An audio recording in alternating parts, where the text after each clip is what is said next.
por bienes al día 31 de diciembre de cada año calendario. Y ustedes vean cómo el criterio del legislador ha considerado que la posesión de un patrimonio es también un hecho o un acto revelador de capacidad contributiva. Cuando analizamos el impuesto a las ganancias, vimos que la obtención de una utilidad era considerada como reveladora de capacidad contributiva. Cuando analizamos el impuesto sobre la ganancia mínima presunta, advertimos cómo la posesión de un activo destinado a una actividad comercial o la posesión de un bien inmueble rural destinado o no a una explotación también era revelador de capacidad contributiva, de aptitud de pago público. Lo mismo ocurre con la posesión de un patrimonio. Una persona en una comunidad que posea un patrimonio de cierta envergadura indudablemente estará en mejores condiciones de soportar el gasto público de que demanda la satisfacción de las necesidades básicas de la comunidad. Estará en mejores condiciones de contribuir al pago de los gastos que demanda la satisfacción de dichas necesidades. El aspecto personal del impuesto sobre los bienes personales es el siguiente. En primer lugar, este impuesto debe ser abonado por las personas físicas o por que posean bienes en el país o en el extranjero, o por las personas físicas del extranjero que poseen bienes en la República Argentina. Y también tenemos el caso de las sucesiones indivisas. Debemos destacar que las personas de existencia ideal no son sujetos pasivos de este impuesto, porque las personas de existencia ideal deberán abonar el impuesto a la ganancia mínima presunta por la posesión de un activo. En conclusión, deberán abonar este impuesto las personas de existencia visible, tanto del país como del exterior, y las sucesiones indivisas, haciendo la aclaración que las personas de existencia visible o las sucesiones indivisas que posean un bien inmueble rural no deberán abonar el impuesto sobre los bienes personales, sino el impuesto sobre la ganancia mínima presunta. Respecto del aspecto espacial, podemos decir que los bienes que quedan sujetos a tributos son los bienes que se encuentran en el país y los bienes que se encuentran en el extranjero. En este caso se aplica el mismo criterio que el que en su momento se dio respecto del impuesto a las ganancias. Un residente en la Argentina realizará el hecho imponible por los bienes situados en el país, pero también por los bienes que se encuentran en el extranjero. Lo mismo ocurría en el impuesto a las ganancias con las utilidades obtenidas en el país o las utilidades obtenidas en el exterior. Y también ocurre que un sujeto extranjero pueda poseer bienes dentro de la República Argentina. Respecto del aspecto temporal, podemos decir que el hecho imponible es periódico, no obstante lo cual se perfecciona el día 31 de diciembre de cada año calendario. La base imponible es el valor del patrimonio. Respecto de las personas residentes en el país, podemos decir que los patrimonios inferiores a 305.000 pesos no están sujetos a este gravamen. Esto quiere decir que para que un patrimonio quede sujeto al impuesto sobre los bienes personales, debe exceder de los 305.000 pesos. Esto tiene mucha importancia porque la base imponible y el valor del patrimonio nos va a definir la alícuota aplicable en cada uno de los casos. Por ejemplo, si el patrimonio es superior a 305.000 pesos, pero inferior a 750.000, se aplicará una alícuota del 0,50% sobre el valor. Si el patrimonio es superior a 750.000 e inferior a 2 millones, se aplicará una alícuota del 0,75%. Si el patrimonio es superior a 2 millones e inferior a 5 millones, se aplicará una alícuota del 1%. Y si el patrimonio es superior a los 5 millones de pesos, se aplicará una alícuota del 1,25%. En todos los tributos, así como están perfectamente establecidos los 4 aspectos del hecho imponible, y entre ellos el aspecto personal, es decir, quién debe pagar un tributo, también se encuentran definidos quiénes se encuentran exentos del pago del tributo. En el caso de los bienes personales, están enumerados en el artículo 21. En primer lugar, destacamos los bienes de representaciones diplomáticas, también los bienes de miembros de la nación que actúan en organizaciones internacionales, las cuentas de capitalización de las AFJP, las cuentas individuales de los fondos de las sociedades de retiro y los bienes inmateriales. Debemos destacar que los bienes rurales, los bienes inmuebles rurales, están exentos del pago del impuesto sobre los bienes personales porque justamente están gravados por el impuesto a la ganancia mínima presunta. Por último, debemos destacar que las obligaciones negociables se encuentran exentas del pago de este impuesto y en algunos casos tenemos, de acuerdo al criterio del legislador, que se encuentran o no exentos del pago, por ejemplo, a las cuentas, el dinero depositado en una cuenta bancaria o el dinero que ha sido destinado a la compra de acciones en los mercados bursátiles. Pero estos criterios van cambiando de acuerdo al criterio o a la posición que adopte el legislador respecto de este tema.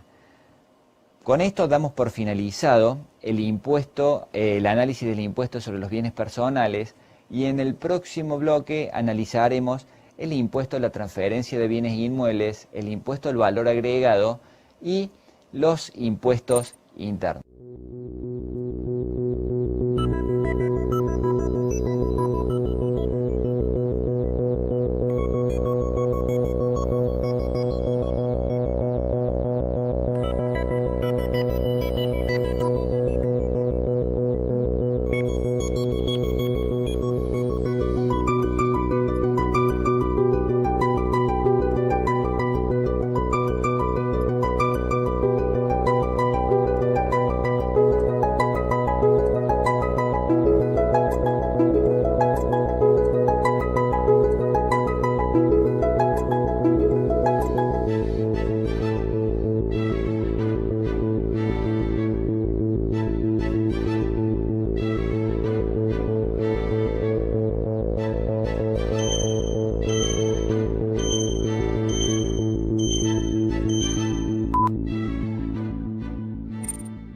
En el último bloque del módulo 4 analizaremos el impuesto a la transferencia de bienes inmuebles, el impuesto al valor agregado y los impuestos internos. En primer lugar, veremos el impuesto a la transferencia de inmuebles a título oneroso. La ley aplicable es la 23.905, específicamente el título séptimo. Básicamente, este tributo grava toda transferencia a título oneroso que se realice de inmuebles ubicados en el país. Entre sus características podemos decir que es nacional, que es directo, que es personal y que es instantáneo. Esto es un elemento que lo diferencia de los impuestos que hemos analizado con anterioridad, puesto que en este caso el hecho imponible no es periódico, sino que es instantáneo. Se produce cuando se realiza la venta de un bien a título oneroso. Veremos que, y debemos definir cuando veamos el aspecto material del hecho imponible, que no solamente se entiende por venta la transferencia a título oneroso derivada de un contrato de compra-venta, sino que también se debe incluir en este concepto a una permuta. El aspecto personal del hecho imponible del impuesto a la transferencia de bienes inmuebles básicamente está integrado por las personas de existencia física y las personas y las sucesiones indivisas que revistan tal carácter para el impuesto a las ganancias, que vendan inmuebles a título oneroso, en la medida que tal transferencia no esté alcanzada por el impuesto a las ganancias. Respecto del aspecto espacial, podemos decir que este impuesto va a regir para todas las transferencias a título oneroso realizadas en el país. Y respecto del aspecto temporal, dijimos que es un hecho imponible que se produce de manera instantánea, que se exterioriza en el momento en que se realiza la transferencia a título oneroso de un bien. La base imponible es el valor de transferencia de cada operación y la alícuota que se va a aplicar es el 1,5% del valor de transferencia de cada bien. Se encuentran exentas de este tributo las transferencias de inmuebles pertenecientes a miembros de representaciones diplomáticas, como así también a todas aquellas transferencias que sean realizadas por sujetos de existencia visible o sucesiones indivisas domiciliados en el extranjero. Por último, tenemos que destacar el reemplazo de vivienda. Cuando se trata de la venta de una vivienda única, cuyo monto de venta va a ser destinado al reemplazo de esa vivienda y a la adquisición de otra, en ese caso también esta transferencia de bienes inmuebles a título oneroso se va a encontrar exenta. Esto el vendedor debe aclararlo al momento de realizar la venta y el escribano debe dejar constancia precisa de esta situación. Es decir, que cuando se vende una vivienda para adquirir otra vivienda, en ese caso, dicha transferencia está exenta del impuesto correspondiente. A continuación, analizaremos el impuesto al valor agregado. Este impuesto está regulado en la Ley Nacional 23.349. Básicamente es un tributo que grava la venta de cosas muebles situadas o colocadas en el país, la realización de obras, prestación de servicios o locación de servicios, las importaciones definitivas de cosas muebles y las prestaciones comprendidas en el inciso E del artículo 3. Dentro de sus características podemos destacar que es un impuesto nacional, que es indirecto, que es real y que es periódico.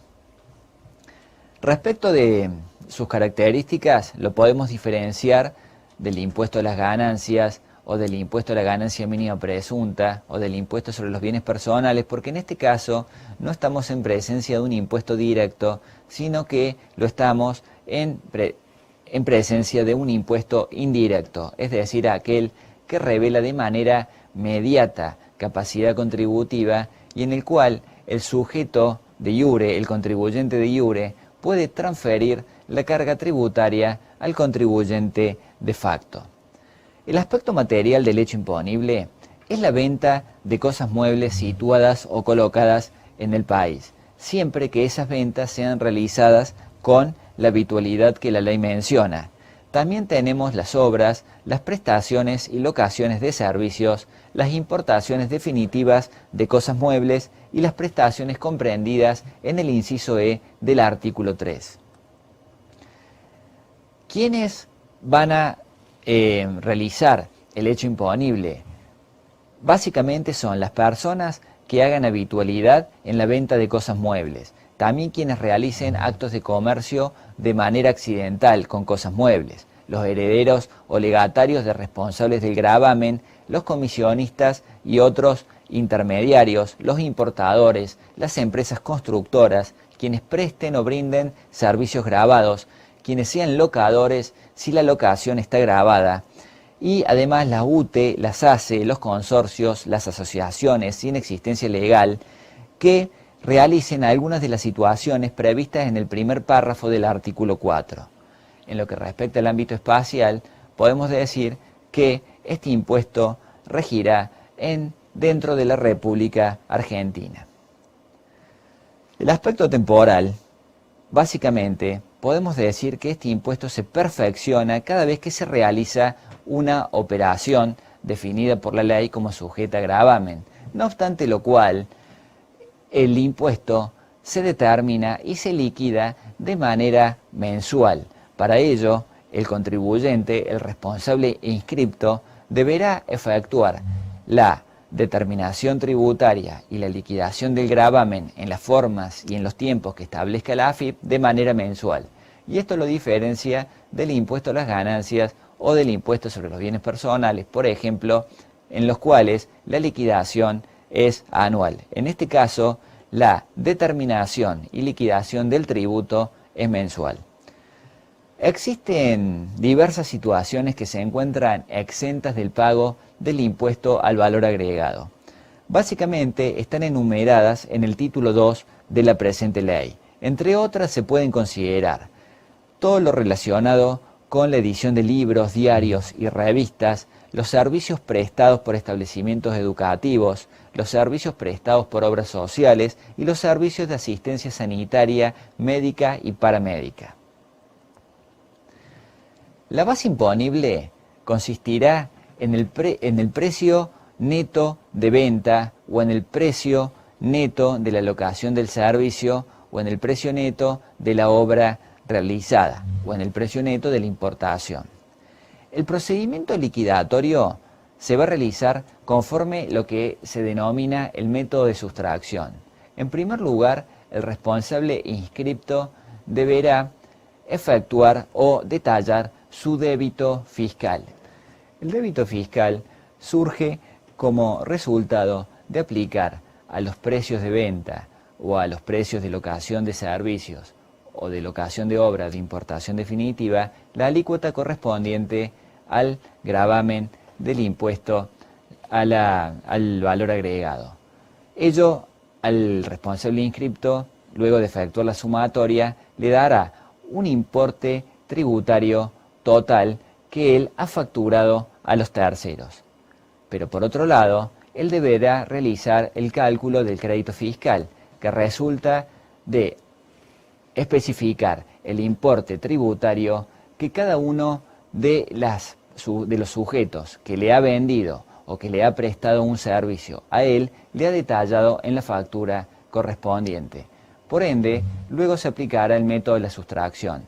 Este método se realiza en 3 pasos. En primer lugar, el contribuyente, el responsable inscripto, deberá efectuar una sumatoria de todos los importes tributarios que se encuentran en el débito fiscal.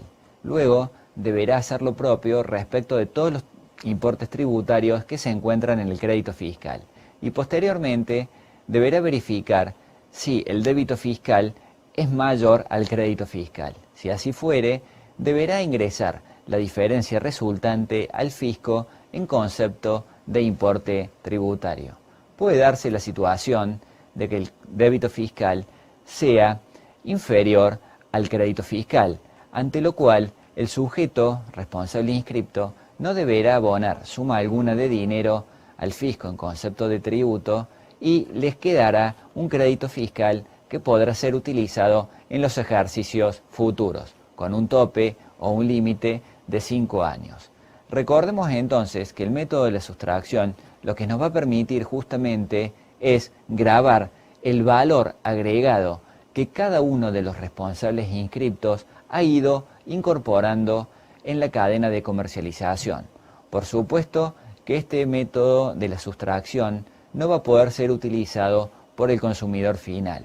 El consumidor final lamentablemente deberá soportar dentro del precio de la compra de un bien o dentro del precio de la prestación de un servicio, no solamente el precio de venta, sino también el importe tributario que todos los que en su momento han ido agregando valor a un determinado producto, han ido incorporando a este bien o a este servicio que ha adquirido el consumidor final. Este procedimiento solamente podrá ser realizado por los responsables inscriptos, es decir, por todos aquellos sujetos que realicen las actividades enumeradas en la presente ley. Respecto de la alícuota, podemos decir que encontramos 3 clases.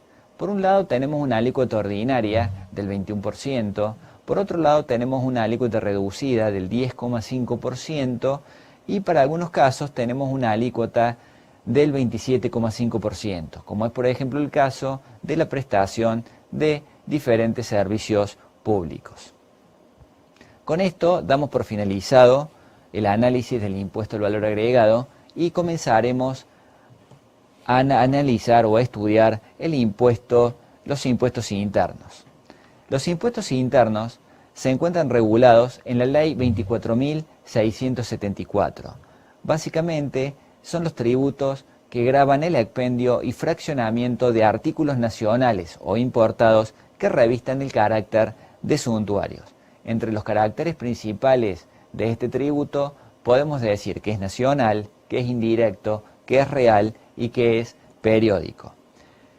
El aspecto material del hecho imponible de este tributo es el expendio de los artículos enumerados o definidos en el artículo 2 de la Ley 24.674. Entre otros, podemos destacar el tabaco, las bebidas alcohólicas, las cervezas, los jarabes, los extractos y concentrados, los automotores, los servicios de telefonía celular y satelital, las champañas, etc.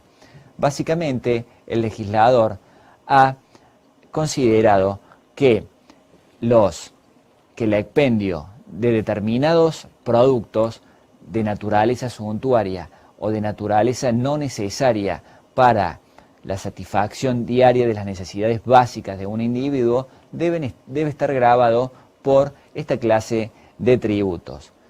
Pero quienes deben abonar el tributo correspondiente a los impuestos internos no es el consumidor de estos productos, sino los fabricantes, los importadores o los fraccionadores, los que luego seguramente trasladarán el costo o el importe tributario al precio final de adquisición que deberán abonar los consumidores finales. Tengamos en cuenta, por ejemplo, que en el caso del tabaco, una persona cuando adquiere una etiqueta de cigarrillos debe ser consciente que el 60% del precio es básicamente tributos internos.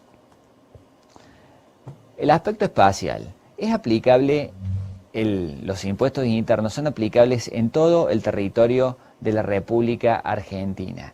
Y respecto del aspecto temporal, podemos decir que el hecho imponible se configura en el momento en que se realiza el expendio. Sin embargo, el tributo se determina y se liquida de manera mensual.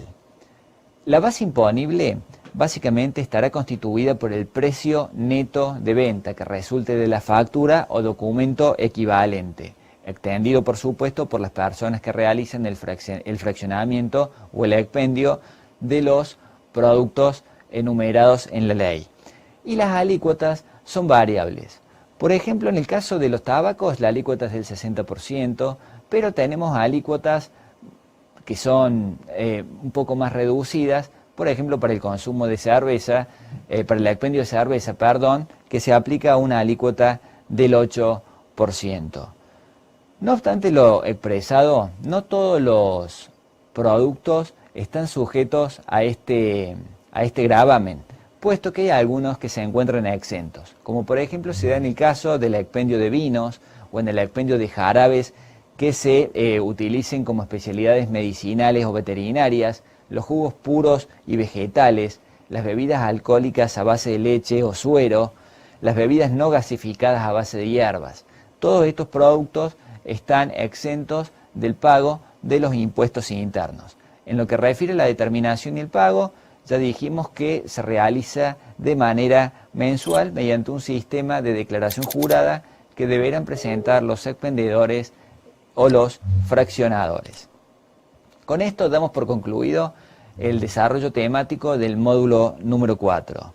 Vamos a repasar los conceptos claves que hemos analizado en este presente módulo. En primer lugar, definimos el hecho imponible de los tributos nacionales, específicamente del impuesto a las ganancias, del impuesto a la ganancia mínima presunta, del impuesto sobre los bienes personales, del impuesto sobre la transferencia onerosa de bienes inmuebles, del impuesto al valor agregado y de los impuestos internos, que considero que son los principales impuestos que existen a nivel nacional. Con esto no debemos olvidar que existen otros tributos a nivel nacional y que también existen tributos a nivel provincial y a nivel municipal.